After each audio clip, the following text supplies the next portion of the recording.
What's up, beer drinkers? How y'all doing this week? We got a special show for you this week. Unfortunately, Sorcerer Chromatic and I could not link up this past weekend to record a show, so I had something in the can. I recorded an interview with Daniel from Sana Sana Cerveceria, and yeah, so I'll be playing that for the most part of the show. But I do have a couple things I'd like to get off my chest, if I may. I gotta say I did something really dumb. Well, I don't know, really dumb. I don't know what the hell happened. So let me try to paint a picture for you.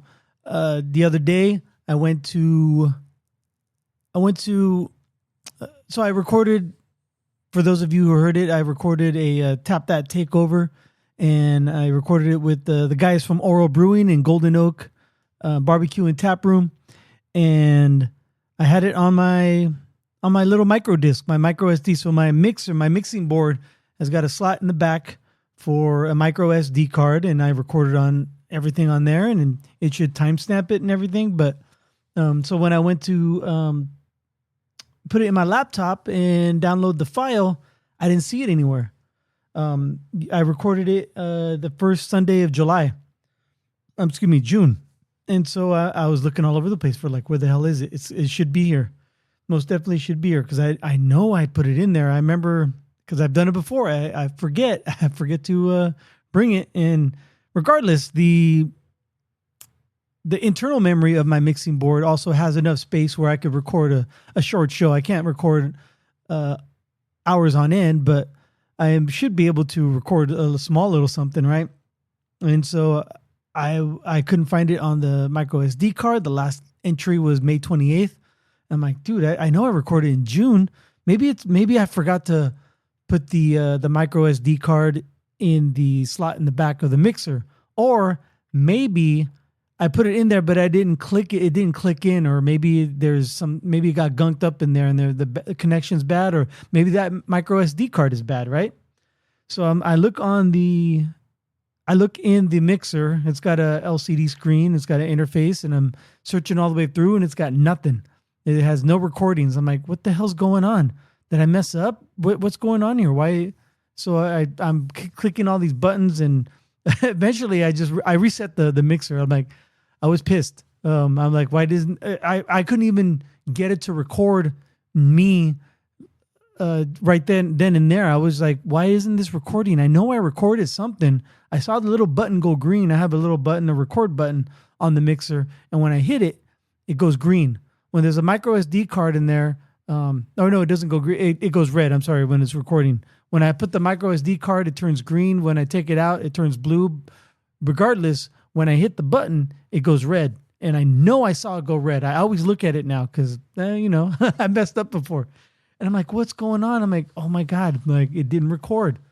I'm like, I'm gonna have to text my friend Roshim, over at Tap That, the owner of Tap That downtown, and say, hey, look, I don't know what happened to the show. Like, I had a recording, and then I'm gonna have to reach out to Jesse, Chris, and Chris, or Grant. Probably Jesse is probably be the easiest, because he follows me on Instagram. I follow him, and Chris too, but I don't know how to get a hold of Grant. But one of them, just to let him know, hey, I fucked up. I'm sorry. And then also recorded this upcoming interview that you're about to hear with Daniel that same day. So I'm like, what the hell? Like, I recorded two things that day, and they're both gone. I was distraught. I was like, my stomach like sank. Like, I was like, I started getting cold sweats. I'm like, I know, this isn't like the most critical thing in the world. There's a lot more pressing issues out there in the world, but this is something like, it's something I've been doing for going on 9 years, and I mess up. Granted, I mess up a lot. So, but this is a double mess up.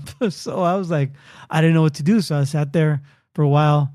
I was I had the TV on. I wasn't even paying attention to it. It was just on. I'm like, I'm just gonna have to bite the bullet. And I'm like, man, I got to do something. So I went back and I checked out the SD card on the laptop, and I'm like, why is there 3 recordings on May 28th? That makes no sense, because I had the Firestone Walker Invitational Beer Festival on May 31st. And I know we recorded that evening with Will Walterson and Sorcerer Chromatic, and we recorded right after the Firestone Walker, right? And so I'm like, that's May 31st. We didn't record. I didn't record on May 28th. May 28th must have made it what, like the Thursday? Yeah, because the Friday was the 30th and 31st was Saturday. So the Wednesday. I'm like, I didn't record Wednesday. I didn't do anything on Wednesday. Why does it say Wednesday? That makes no sense. And then it clicked. I'm like, oh, maybe my mixer messed up. Maybe the date's wrong. I'm like, why have 3 recordings? So then I took each recording and I put it into GarageBand because that's my app of choice to what do you call it, to edit. That's my editing software. I'm thinking of getting rid of it. I think there's some better apps out there, but it's free. I think that's why I use it. It's free and it's really not that hard, but there's just not there's not a lot of tools for it. I've learned that there's apps with that better tools. I mean, I guess the ultimate is Pro Tools, Apple Pro Tools, but shit, that's an arm and a leg. I don't know if I want to spend that much. And GarageBand is just a pared down version of that, but you can get other versions that are in between that give you I can do more stuff, but nevertheless, I still use it because it's easy and I know I know what I'm doing and I'm quick about it. So anyway, so I check each of them, and each of those 3 recordings were my last 3 recordings, but they're all timestamped May 28th, different times of the day, even though one of them I recorded May 31st and the other 2 I recorded June 8th. Yeah, it had to have been June 8th. So yeah, so thankfully, and then once I realized that it did that, I like a wave of relief rushed over my body, as they say.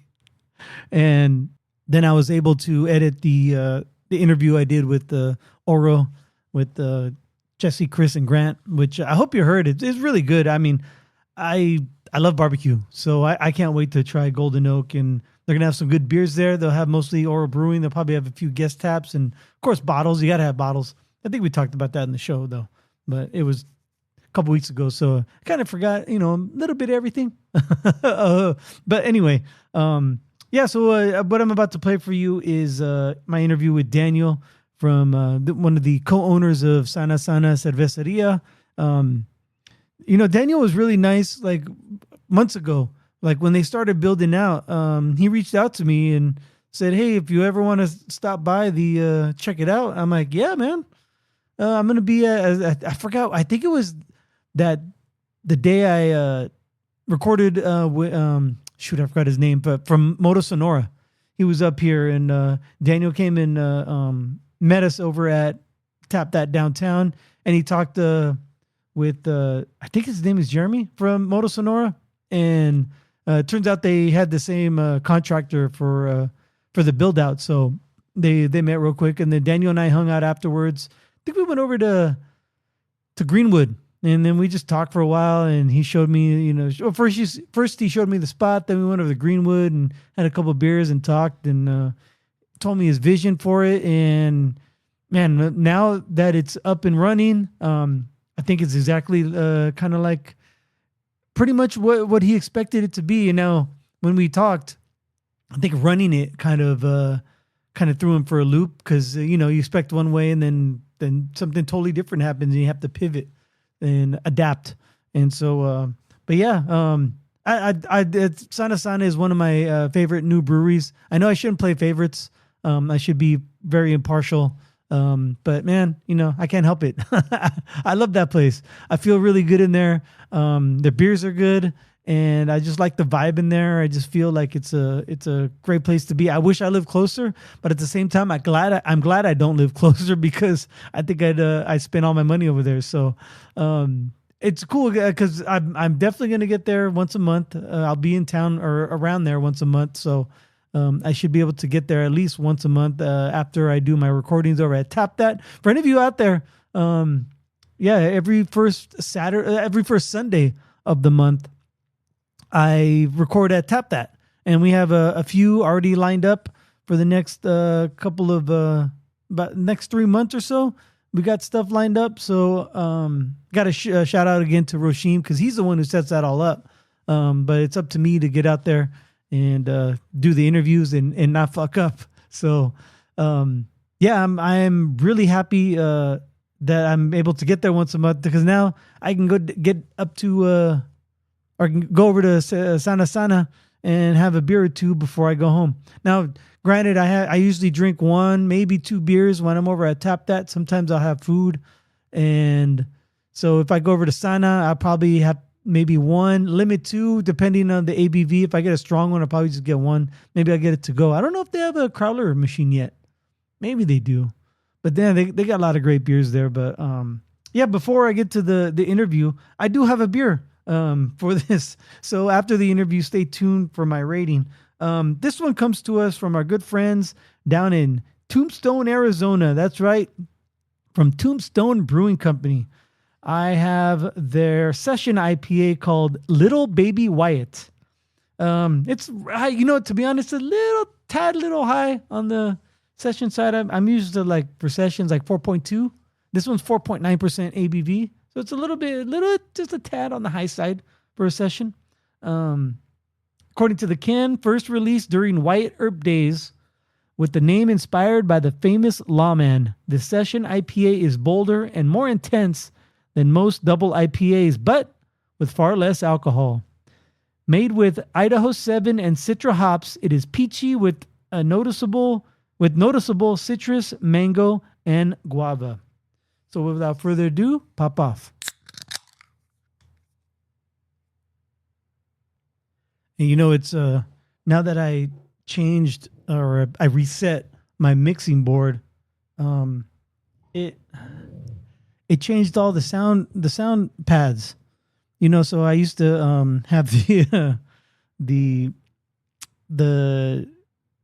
beer news sound drop. I'm gonna have to re-add that. I also had the sound drops for the cold brew list, but now they put their the generic ones or the ones that come with the mixing board. Like I got the rim shot. Let me see what else. Here it is. There you go. Forgot to put the slider up. Got the record scratch. Got the air horn.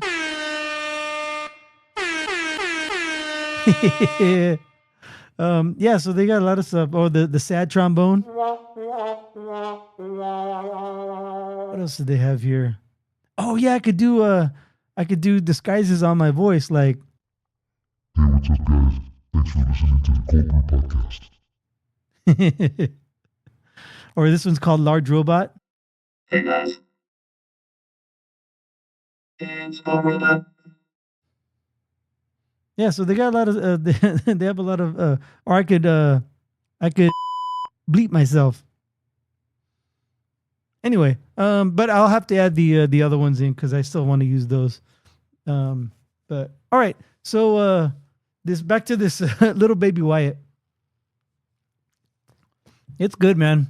It pours. It's a hazy, definitely a hazy. There's no way about it, or no way around it. It does have a lot of flavor for a session IPA. I gotta say, this is it's maybe because it's so it's 4.9. It does have some stone fruit, like it says peachy. I do get some citrus.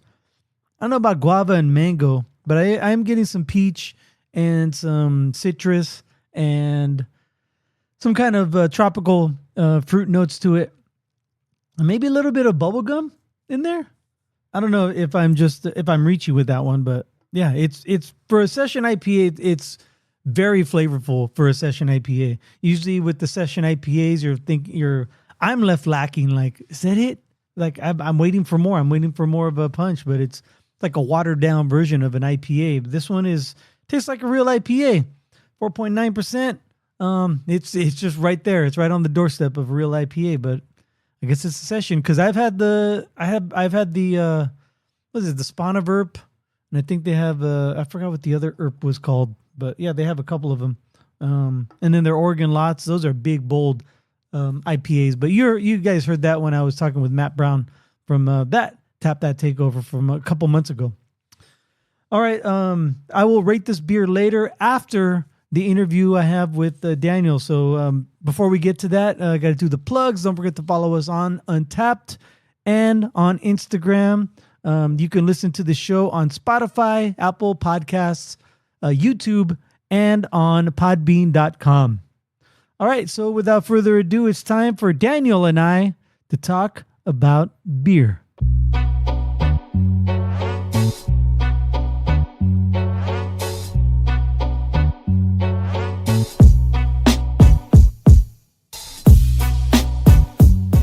Yeah, very crisp, this one. Yeah, I like this one. This is a good starter beer. Do you like starting like with the heavier stuff or the lighter stuff when you're going out for a night of drinking? I mean, now it's just all light stuff. You know? Pace yourself? Yeah, I mean, the only exceptions I really make are like maybe West Coast IPAs. Mm-hmm. If I see something that I really want to try or something, I like. If it's 8-9%, it is what it is at that point, you know. Yeah. Yeah. So where are you from, man? I know I've asked you before, but now to get this on for the record. I am from Prescott Valley, Arizona. Yeah. For those who don't know, it's a sister city of Prescott, Arizona. It's a little brother of theirs. They have that big old huge like archway now. Have you seen it? Yeah, I've seen it. Yeah, with the neon archway. It's changed a lot since I grew up there. As soon as I turned 18, I got out of there. So Too small for you? Too small for me. I always knew I kind of wanted to be like a big city person. Yeah. So, I moved to Tucson to go to school, Mm-hmm. to college at U of A. Never went back. Didn't care for Tucson too much? Oh, no, never went back to Prescott Valley. Tucson's okay. I mean, I guess. Yeah. I like it a lot better in Phoenix, though. Right. So, It's a lot. I was just reading an article. It's like a very dim lit city on purpose for the observatory, so you don't get a lot of light pollution. So it's a very calming. They said it's a very relaxing, one of the most relaxing cities in the U.S. Oh, okay, cool. But to each their own, though. Lived there for 4 years. Did not know that. But then when did you make the move up here to the Valley of the Sun? So yeah, right after college, I got a job in Ohio. Yeah. If you're from Arizona, moving to Ohio is a terrible idea. You see the sun every day here, and then you go to Ohio and you see it, once for every 15 days, you see it once for like, a couple minutes, and that's it, and like, it's really depressing, I've been to Cleveland. It was fun to visit. Don't get me wrong. It's a good place to visit, but I don't know if I could live there. So I agree. Yeah, for sure. So I was there for a little bit working, and then I came back to Phoenix, got a job here, not too after getting out of college. So I was only over there for a little bit, but I've been here since 2010. So all right. So you're a native son of Arizona. Yep. I don't ever picture myself leaving. I love it here. This is my home. Yeah. This place is great, man. Good place to live, and a burgeoning beer community. Yeah, for sure. Yeah. But when you were you into beer when you were in Ohio? Oh yeah. So I got into beer in college. Mm-hmm. I had a friend that kind of got me into craft beer. At first he gave me like a Sierra Nevada, and I was like, "What is this?" Right. Like that's so funny because like at the time I was just like this huge hot bomb, and I had it fresh the other day. I was like, I don't really get anything in. Yeah, it, I know, right? So same. But like he gave me that, I was like, I don't know about that. But then he introduced me to the Anchor Christmas Ale. Yeah, they used to do every year. Mm-hmm. I was like, wow, I didn't know beer could taste this way. It was really good. So I started building my own 6-packs. This was way back in mid 2000s before building your own 6-packs was even a popular thing. Yeah. But there was a small store in Tucson. It's probably still there where you could build your own 6-pack. And like I was, this big badass, trying to try different things. So I started trying a bunch of different beers, and I got really into it. So yeah, leaving college, I was already like really into craft beer. Okay. Yeah. So out in Ohio, what did you have out there? Not much. I mean, I remember there was a Hofbrauhaus that we used to go to all the time. Oh, okay. And, I think that's kind of where like my love for German beers started too. I get it. But yeah, I don't know. We didn't really seek out too many craft breweries. There wasn't really too much over there at the time. So I would buy whatever was local at the Kroger, but that was pretty much it. Yeah. Oh, okay. Do you remember any of the brands? Don't remember. The local recall. ones? I mean, that's a long time ago. Yeah, like 15 years ago, man. Yeah. No, and the beer scene is not only there, but here has changed so much since then. Some of the ones that were probably stalwarts back in 2010s probably are like, the also rans now. Yeah, and for sure. And the newer ones coming through and just bigger and better and badder, right? Yeah, I know. Yeah, it's definitely. I think to me, I look at the industry like every 5 years, it's kind of gone through a transformation. It's like completely different than it was 5 years ago, and completely different than it was 5 years previous to that. Yeah. So almost kind of like sports teams. Yeah, like for sure. Generational, Yeah. like maybe 5 to 8 years, I think is a good range for generations. And it's just so much turnover these days. Yeah, it's kind of interesting to see how these bigger breweries who have been around during that whole time, like how they've evolved and how they've changed, and how, how they started to how they are now. It's right. Kind of cool to look at and see what they've done to survive or to adapt, thrive. Right? Yeah. That's the name of the game, is to adapt and see what the market is asking for. And when you're say like the size of like Sierra Nevada, like you brought up, or Sam Adams or New Belgium, you can't make like really quick changes. You got to make gradual changes, or or else you might make the wrong move. Yeah, absolutely. Yeah. It's hard to steer a big ship. Yeah, they have to have a ton of data to back up any decisions they make. Right. Versus us, we can just let's make this beer next week, or let's do this kind of event, or whatever. Yeah, it's kind of a freeing, or right. You get a sense of freedom in that way. But at the same time, they have years of capital behind them. Oh, absolutely. If they make a mistake, they could absorb it. If you guys make a huge or even a small mistake, it's going to take a while to make that up. Exactly. Yeah. So how do you make your decisions here as far as like what kind of beers you want right now? Right now, it's a team effort between myself, Johnny, our co-owner Johnny, and our head brewer. We usually meet. We talk about what's currently on tap, what's about to run out, what's kind of what people are talking about in the tap room. At the same time, what's interesting and what we can do next. So it's a combination of all that, and we've butted heads a few times on what we should do, because the creative side is always like, let's do something crazy, and then there's the other sides. Well, sales are really asking for this, Yeah, right. We have to pay rent, so, right.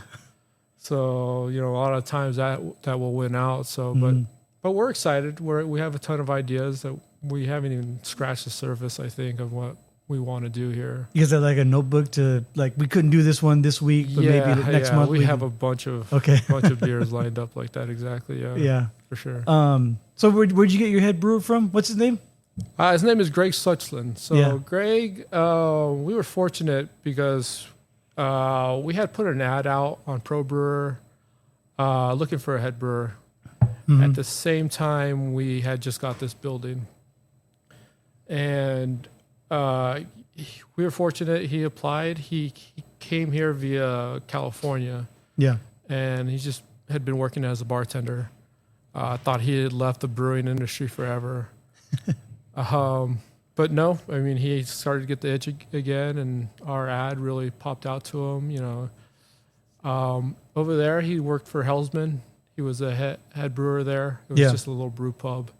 And before that, he was the lead brewer at Bottle Logic. Okay. He worked there for a while, for I think 6-7 years, and he was running the show there essentially.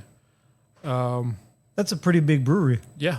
So he knows how to do it at scale, right? Big brewery, and it was, at the time that craft beer could do no wrong. That Bottle Logic was, up there with everyone, in the same sentence with all the big guys that Yeah. are doing great stuff, All their barrel program is amazing. Yeah. Barrel program's what they're known for.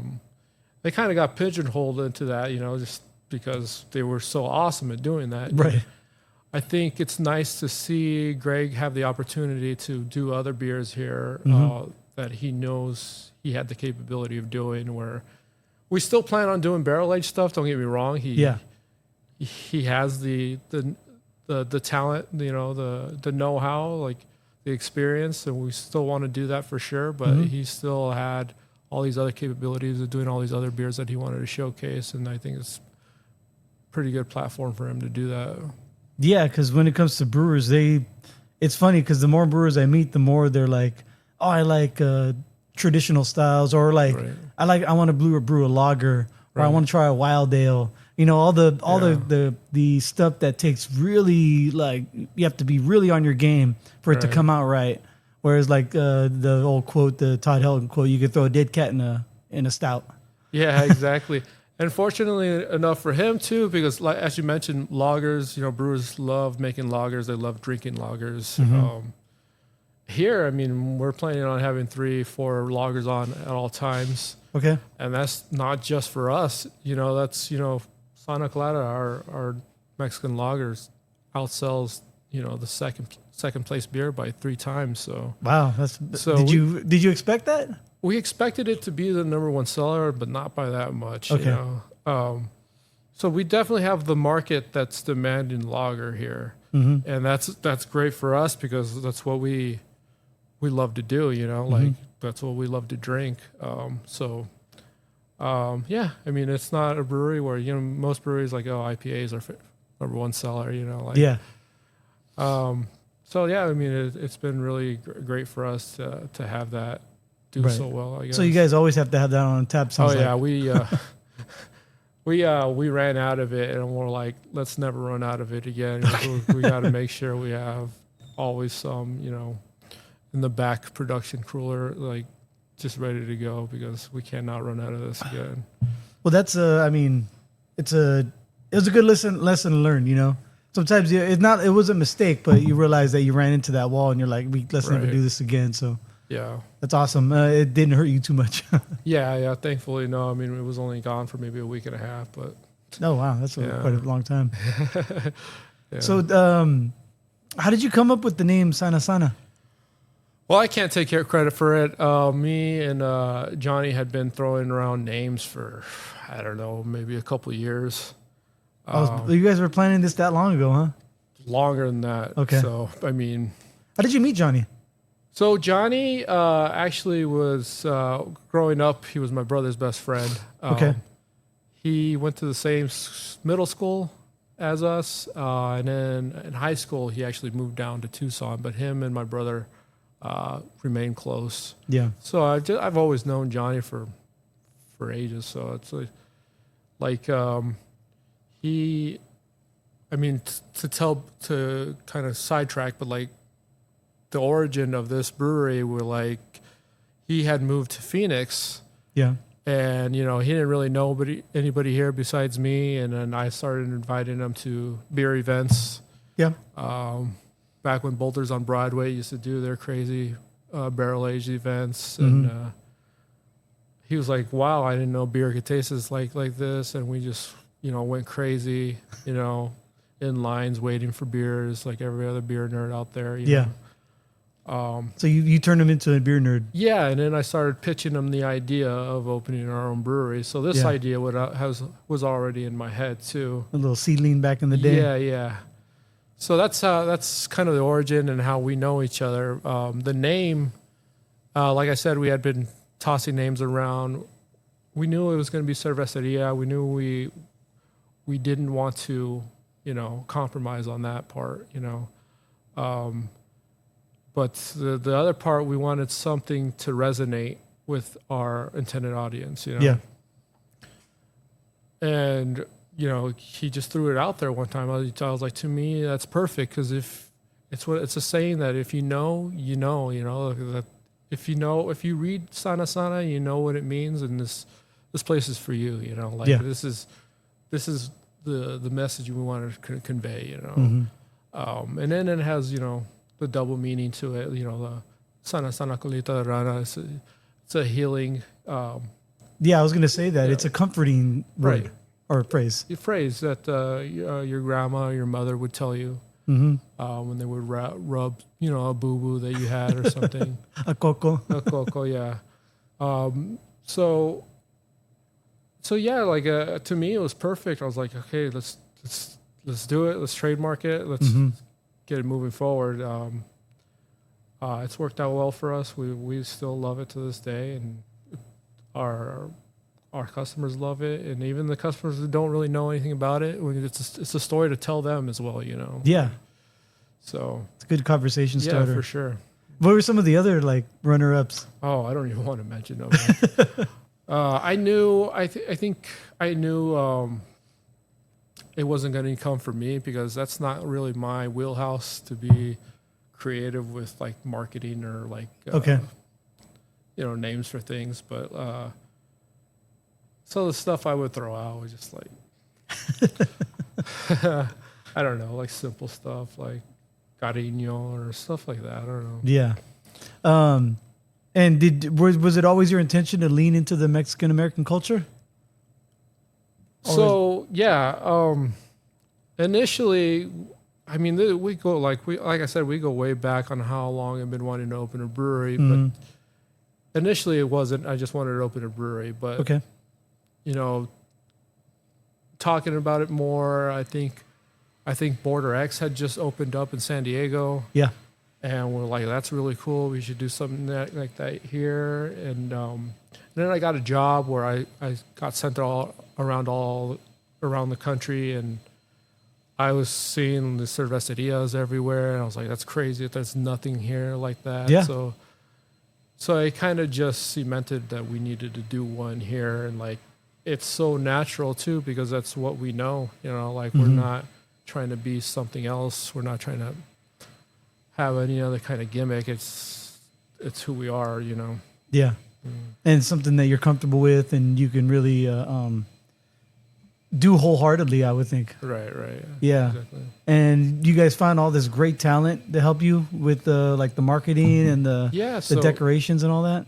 yeah, I mean, pretty much from the get-go, you know, like artists, you know, have been reaching out to work with us. We started with the murals outside.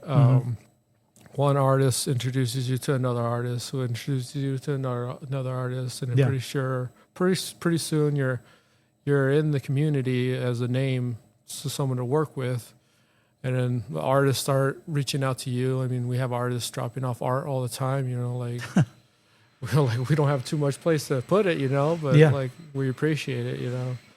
But yeah. It's been great. It's you know, Chicano art's huge in our community and our culture, so it's definitely something that we wanted to feature and incorporate into the brewery. I think it was really important. You know, if you walk into any you know Mexican home, traditional Mexican home, there's just extravagant art everywhere. You know, like it's something you're used to growing up, and it's comforting. It feels like home. You know. Yeah. And it's something that the beer community in this in our neck of the woods has been lacking for a while. Yeah. And it's something that I really appreciate the first time I came into this place, or even just when you told me, or when you posted on Instagram the mural on the outside, and then I was able to see that. That was the first art that I saw before I was able to walk in, and I'm like, that's amazing. That's exactly what this place needed. Yeah, we definitely wanted to set the tone with the murals outside, and then we definitely like want some pieces that are really, you know, outspoken, like our bar top, you know, like just like everybody's. I feel like people are even afraid to sit at the bar top because it's so pretty, you know, like Like they're not worthy. yeah, like they don't want to mess it up, they don't want to scratch it, you know, like Yeah. so. Yeah, we wanted those pieces to stick out for sure. Yeah. And what about even just the color of the building? The non-artistic part is very it screams Mexican American to me. Yeah, for That sure. golden color. Yeah, it's. I remember My mom's probably not going to listen to this podcast, but Yeah. I remember so we had like a white house growing up, and our door was orange with gold trim. And it stuck out like a sore thumb, but Yeah. that was just my mom's personality. That's, Yeah. that's kind of like screams like a Mexican home, Yeah. like just to have outlandish colors that pop out, Yeah, I could picture homes like that, and then they have like the white lion out front, and the white metal fence and everything. Yeah, exactly right. Yeah, yeah. Yeah. So yeah, right when I saw that, I knew what you guys. I knew why you chose that. Yeah. And it's almost like you and I just barely met, but it's kind of like we have the commonality that when I come in here, like I know why you chose what you chose, Right. or not just you personally, but your whole you and Johnny and whoever else is running things, why you chose what you chose, and I think you hit the nail on the head every single fucking time, dude. Yeah, that's great. That's exactly what we were going for. It was just to resonate with the community, and to the people who are curious, they can ask questions and be, intrigued by stuff and like want to partake in the culture as well. Those are our favorite people. Yeah. As we say, they're invited to the carne asada. Right. Yeah. What have you noticed about, like, since you opened? I'm sure you didn't know what it was going to be like. Now that you've been open for a while, what have you noticed in the community that people like about this place? I think it's a place where they feel welcome. It's for everyone. Like I'm amazed every day about like how diverse, not like ethnicity, but like ages and gender. Everyone comes in here. Like we have whole families coming in here and spending the afternoon. We have groups of women just coming in here. I don't really see that a lot at a lot of breweries, so it's great to see that it's a place for everyone. It's more of a community meeting center. They look at it as somewhere like, hey, let's all meet at Sana Sana. Yeah. Have some beers and then. I mean, it's a great location, downtown Phoenix. Right. I mean, it's a melting pot. If you look, I was just thinking about like some of the beer spots out here. You guys are right next to Greenwood, which is the first female-owned brewery. And then Tap That's right across the way, and it's owned by Roshim, who's a great dude. It's just a kind of a small little melting pot you have here on Roosevelt Row. Yeah, for sure. I mean, we knew we would fit in perfectly because we are offering something a little different. Yeah. Than all of them. I mean, Greenwood's amazing for what they do, and for being a woman-led brewery, they do awesome. I think woman-led aside, there's just an awesome brewery. Period. Right. Yeah. Oh, their beers are amazing. Yeah. They have a very authentic feel to them. Right. They're not trying to copy anyone. Yeah. Exactly. And she helped us out a lot at the beginning. We contract brewed our first beers with them. So yeah, I mean we came and settled in nicely with the neighborhood, and Doc at Pedal House helped our head brewer when we were building this out. So we were really had a warm welcome to Roosevelt Row. Yeah, Pedal House is here. What else is here? Wilderness, Arizona Wilderness. Right. I haven't had their beers in a while.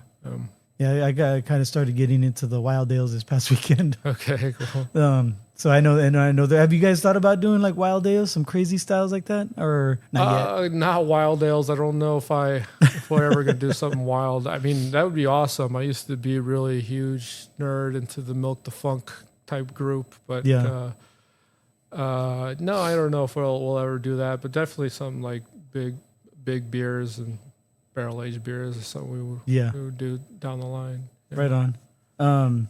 So as like business wise though, is there this place different than you like operating it than you thought it was going to be? Oh, 100%. Like it's going to be hard. Going into it, but you don't realize how hard it really is until you're in the middle of it. There's a million little things, and they add up. It's crazy. Like to think what stressed me out a year ago versus now what stresses me out. Like what was I even stressing about? What were you stressing out a year ago? I mean, just small stuff like how are we gonna, pay for this, or how is this gonna work for, inventory, like small things that like you're like, what the hell was I even thinking? Sweating that stuff because it's all ridiculous now compared to the things that have come up now. So yeah, I mean, it's a lot different, but at the same time, we have a great group of people working for us. We're really happy with all of them. Yeah. They all treat this place as their own, so they want to see it succeed like we do. So we're really, there are problems, there are issues, but we're moving forward. Yeah. What do you like? What do you envision like for like the next 5 years for Sana Sana? You guys want to hold it steady, or are you gonna do something? You gonna put more tanks in here? Yeah, I mean the goal was always to expand. To me, I've always felt like if you're not growing, you're kind of dying. Rolling Stone gathers no moss. Yeah, exactly. I mean, we know that we got something special here to us. We do, but we also want to share it as far as we can. Far and wide with it. Whether that means, additional tap rooms, around the valley, or distribution. Whatever it may call for. We're just going to move with what the market tells us to do. And then hopefully, do some good here in Arizona. I think there's plenty room for us to grow. Right. Only a tiny fraction of people here in the valley actually know about us, and we're we're brand new basically, and we're still doing great. So yeah, I mean, here we intentionally built it out for expansion. We can fit another 5 20-barrel tanks in there. So oh, wow. So it's a lot. Hopefully, if we do our job right, we get that thing rolling. But yeah, that's kind of the goal, is to grow. Yeah. What about have you got any collabs coming up? Yeah, I mean, we feel kind of bad because we have a lot of, people that we've gone close to, other breweries that they come in here all the time, and but we've been so like bogged down, like getting this place to try to move, like run itself almost. Not run itself, but like kind of be like a finely tuned machine, Oh, okay. All right. It's just figuring everything out, so we really haven't had a lot of time to be like, okay, we got time to do a collab. We got time to do something, but it's coming. It's definitely coming. We definitely want to do collabs with other breweries, but also other local vendors, and like there's a honey farm out west that I really want to do a beer with, and just stuff like that. Like I'm excited for. Oh, right on. Yeah. I mean, there's, you guys have to figure out what you guys are doing, or not doing, but, like you said, fine tune it and get it to a place where you guys are, okay, now we need a little breathing room, right? Yeah, exactly. Yeah, for sure. So I totally get that. What, right now is just you personally, like, what do you like to drink that's on your board? What I'm drinking in front of me right now is the Sana Negra. Yeah.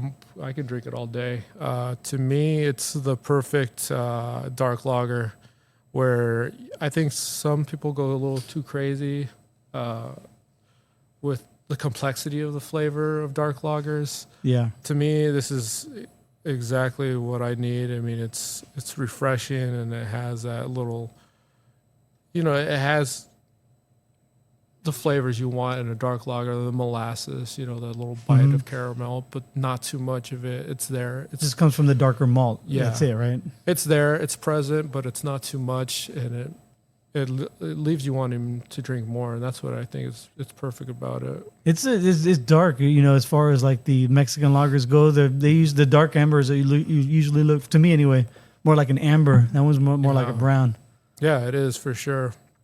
Yeah. But it is really good because you look at it and you think you're going to drink like a porter or something. Yeah. And then you drink it and you're like, oh, it's light and refreshing. All right, exactly. So it does have the complexity of the darker malts, Yeah, and surprisingly, there's a lot of people that like it with our micheladas, which it still boggles my mind, but like to each their own. We give them the ability to make a michelada with anything on our board. You know, we didn't really expect them to choose a Negra to do it, but if you want it, okay.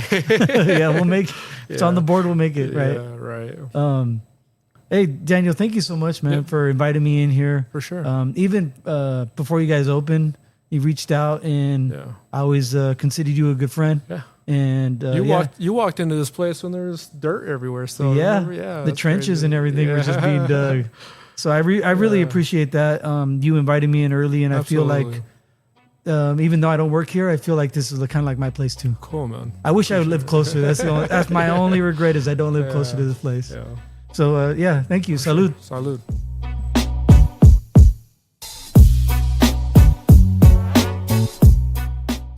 Thank you again to Daniel for taking time out of his busy schedule. I know they are really busy on the weekends, so actually I went there before they opened. But man, you know, when you got a place like that, you got to prep, you got to set up, all the chairs, you know, make sure the lines are good, check the kegs, you know, all that stuff. So thanks again, Daniel. I know I'll be spending some more time there in the upcoming months and years, and I hope him and his buddy, the other co-owner Johnny, I hope they both have great success over there, and I hope great things for them. And I hope I get to meet the brewer one day, because anytime I hear someone's name Greg, I always kind of want to meet him. But let's get back to this Tombstone Little Baby Wyatt. It's funny because there's a little baby on the can, illustration of a baby holding one of those rakes for the to move the what do you call it, the mash around, and then but he's got a vest on. He's naked, but he's got a vest and with the star on it, and he got a mustache and a cowboy hat on, and so not quite a Stetson, but still a big full brim hat. And the mustache is just, he looks cute with the mustache. So this little baby, very good, awesome session IPA. I'm going to give this one a 4.5. Can't remember the last time I liked the session IPA, a session beer for that matter, this much. Well, I guess, the American light lagers most of them are all sessions. You know, you got Miller Lite. I know that one's 4.2. I think most of them are around 4.2, 4.5. Those are definitely session beers. Let's see, Untapped. And we'll go to, I'll type in Little Baby Wyatt. And there it is. Has an overall rating right now of 3.93. Three of our friends have rated it for an average of 3.75. Roshim, he gave it a 3.0. Wasn't a big fan. Eddie G checked in. Matt H gave it a 4.25. Ali C gave it a 4.0. Has an overall rating, like I said, of 3.93. I'm going to give it the cold brew bump because I really like this one. For a session IPA, it is really good. Let me see here. Best session beer. Best session IPA. I accidentally got out of the typing screen. IPA I've ever had, and that's true. I'm not. It's not hyperbole. And check in. All right. That's about it. That's all I got for you guys this week. We will be back with a regular show again next week. So on behalf of Sorcerer Chromatic, I am Greg, and we'd like to wish you cheers. Until next time.